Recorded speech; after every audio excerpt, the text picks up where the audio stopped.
the introduction to the accents. Now, this is going to be a very short video, but an informative one, right? Let's see what are the various accents included in listening. That means what kind of accents you'll be hearing in the listening module. They are possibly British accent, American accent, Australian accent, Canadian, Indian, and Russian. Now, I'm not saying these are the only accents you'll be hearing. Possibly you might hear more, but the chances are these are the most used ones. Which one will be used for 80 to 90%? I think you know already which one, right? But we'll see that as well. But for now, remember, if you have an idea about these a little bit even, you're good to go. Why do we have accents and why are we studying them? We need to understand the audio. Yeah, that's the main reason. Anytime you listen to an accent, this is the most important part, that you have to understand it. Trust me, if you do understand all the accents which I've mentioned, not a problem, right? And most of you do.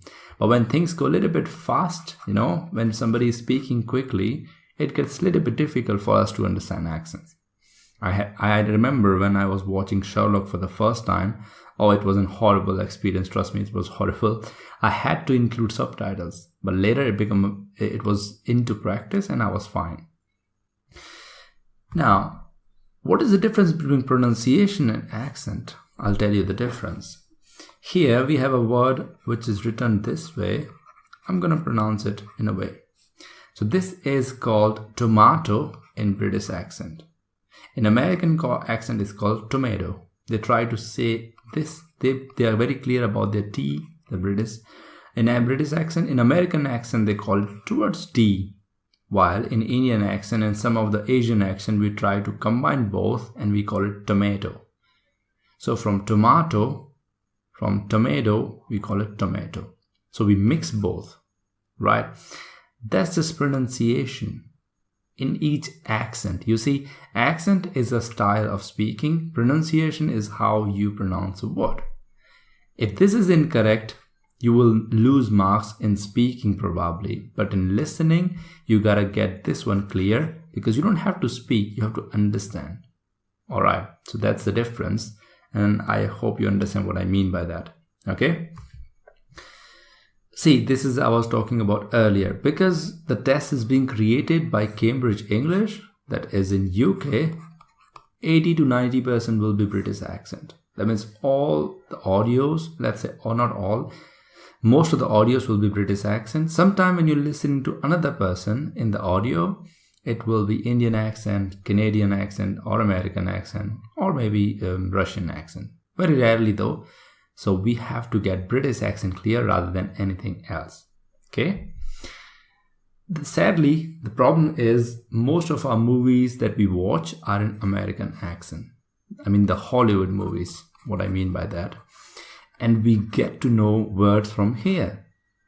I suggest you start watching British accent movies. Like you might have seen Harry Potter, and the accent which you hear in that movie is British accent. There are plenty of TV series that you can watch which are in British accent. Those will help you to go through the accent and the sound of the accent. Okay? Watch out when you search about it if it has British accent or American accent. You can search about the movie and figure it out by reading about it. Alright? Let's see alphabet. There are many doubts, or let's say there are many misconceptions. What is the difference between alphabet, words, and letters? So this is the first one I'm talking about, alphabet. Second one is letter. And the third one is a word. So letter is actually each symbol in a set of alphabet. Yes, you heard me right. From A to Z is a set of alphabet. This A itself is called letter. Letter A, B is a letter, C is a letter. We combine many letters to form words which make sense. For example, cat is a word in which C is a letter, A is a letter, and T is a letter. But they are taken from a set called alphabet. Never call it alphabets from now because that's incorrect. For that we need many sets, right? from A to Z, then we need to take another language, take their set of alphabet. That's one alphabet set. So let me show you how the alphabet set looks like. You're very familiar with this from your childhood, right? The ABCs of English. The thing is, we started with ABCs of English. Now, why do we need this in British accent? Sometime, what they're going to do is they're going to ask you to write the name by pronouncing it. For an example, they'll say, my name is Matthew. Now, this is a name.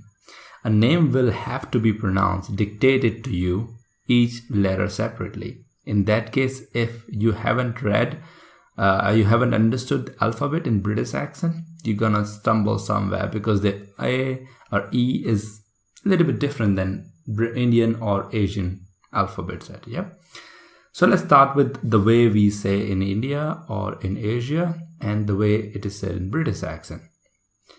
It's called A, but in American, or my bad, in British accent, it's called A. They pull the back and they call it like this, A. B is called B in here normally, but in British accent, it's called B.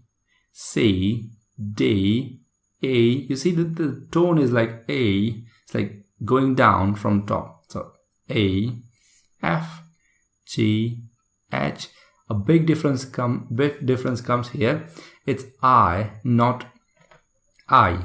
I is like literally dropping it down suddenly, but I. So this is A and I. Sometimes we make mistake between I and A. This is A and this is I. When they speak it out in British accent, we misunderstand them. So watch out for these two, okay?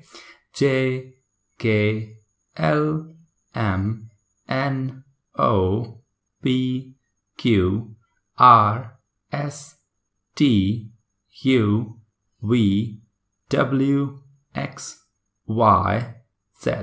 You can see now there's kind of I tone in every letter they pronounce, and that's the way it is. So next time when they say M, A, T, H, E, W, that is Matthew. Yeah, please watch out for these two. These are the culprit for our mistakes. I have seen plenty of the people who are writing the test, they make mistake in this. Yeah.